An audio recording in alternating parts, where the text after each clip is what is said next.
Selamat datang di pembelajaran hari ini. Hari ini kita akan belajar materi kelas 2 SD, tema 6, merawat hewan dan tumbuhan. Subtema 4, merawat tumbuhan. Muatan pelajaran PKN. Untuk tujuan pembelajaran kita pada hari ini, siswa dapat menyebutkan manfaat aturan dalam kehidupan sehari-hari di sekolah. Sebutkan satu contoh tata tertib yang ada di sekolahmu. Misalnya, menjaga kebersihan dan kelestarian tanaman. Tentu saja masih banyak contoh-contoh yang lainnya ya. Siapakah yang harus menaati tata tertib tersebut? Tentunya semua warga sekolah.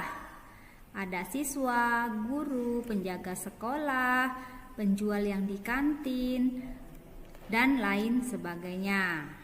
Itu adalah semua warga sekolah, orang-orang yang ada di sekolah. Apa yang terjadi jika kita tidak mematuhi tata tertib tersebut? Maka suasana menjadi tidak menyenangkan, belajar pun menjadi tidak nyaman.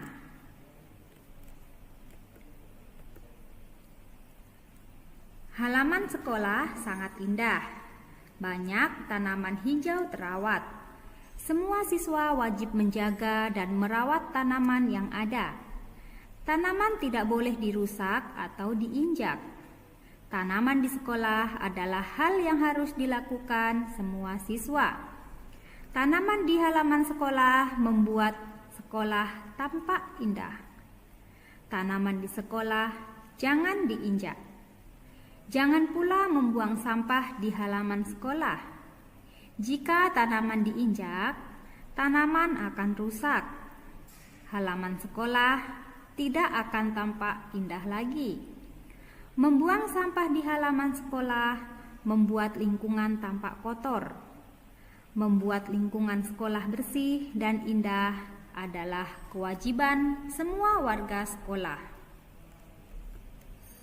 Nah, contoh tata tertib merawat tanaman di sekolah adalah menyiram tanaman secara bergiliran. Yang harus mematuhi tata tertib itu adalah semua warga sekolah. Peraturan tersebut harus dipatuhi karena untuk kenyamanan semua orang. Di halaman sekolah Siti terdapat banyak tanaman. Tanaman itu dirawat dengan baik oleh tukang kebun sekolah. Setiap siswa mendapat tugas merawat tanaman di dalam pot yang terdapat di dekat kelas. Siti, Beni, dan Dayu sedang mengamati tukang kebun bekerja.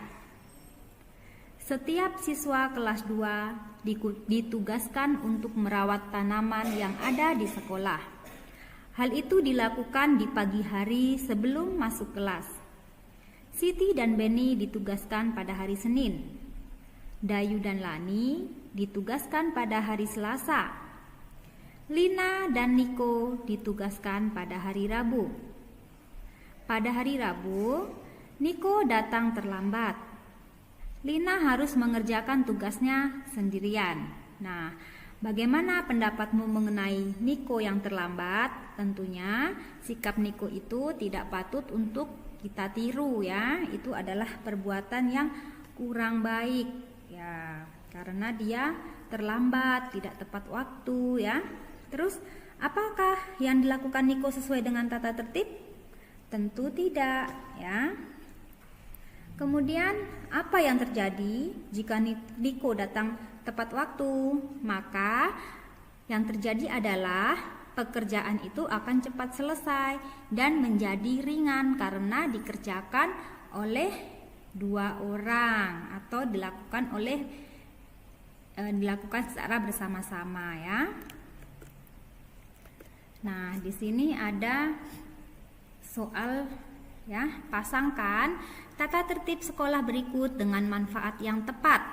Nah, kita akan menghubungkan dari kotak yang berwarna hijau ke kotak yang berwarna merah muda ya. Yang pertama, datang ke sekolah lebih pagi pada waktu piket kelas. Maka yang akan terjadi adalah siswa dapat melaksanakan tugas piket dengan baik. Yang kedua, menyiram tanaman di dalam pot. Maka yang akan terjadi adalah tanaman tumbuh subur. Yang ketiga, menyapu kelas. Manfaatnya adalah kelas menjadi bersih dan nyaman untuk belajar. Yang keempat, menghapus papan tulis. Manfaat yang didapatkan, kegiatan belajar lancar karena guru selalu siap menggunakan papan tulis. Dan yang terakhir, jika kita mengatur rak buku di kelas, maka manfaatnya adalah buku-buku tertata rapi, sehingga saat kita mau mencari suatu buku itu dapat ditemukan dengan cepat, dengan lebih mudah ya. Selanjutnya, berilah tanda centang jika pernyataan sesuai dengan tata tertib. Dan berikan tanda silang jika pernyataan tidak sesuai dengan tata tertib di sekolah. Yang pertama, siswa mengobrol saat guru menjelaskan tugas yang harus dikerjakan. Tidak sesuai, kita silang. Nomor 2, siswa aktif memberikan pendapat pada diskusi kelompok. Aktif itu artinya dia memberikan pendapatnya, ya, tidak diam saja.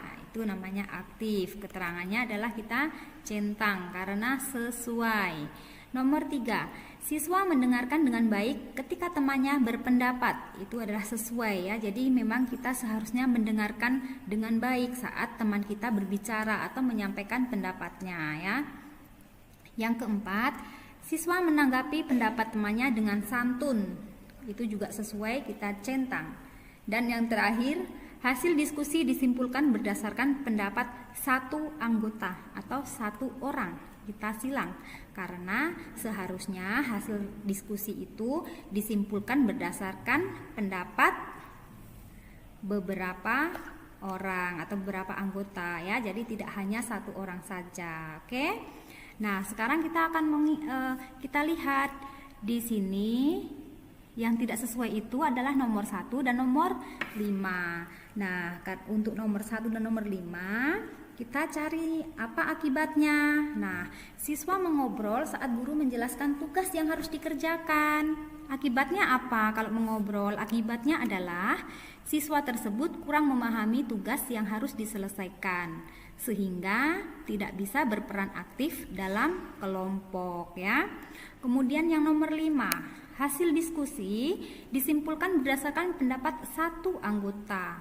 Maka akibat yang akan terjadi adalah terjadi perpecahan dan perselisihan. Oke. Nah, untuk kesimpulan pembelajaran kita pada hari ini, yang pertama, tanaman di sekitar kita harus dirawat. Merawat tanaman memberi banyak manfaat, di antaranya lingkungan menjadi indah, udara menjadi segar, buah dari tumbuhan bisa dimakan. Kita juga bisa bermain di bawah pohon.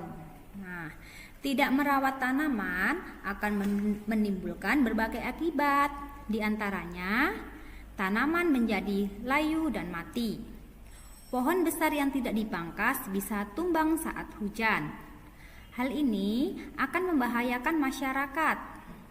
Untuk mencegahnya, kita harus merawat tanaman bersama-sama. Baik anak-anak, itu saja materi yang dapat Ibu sampaikan. Apabila ada kesalahan dan kekurangan, Ibu mohon maaf. Terima kasih.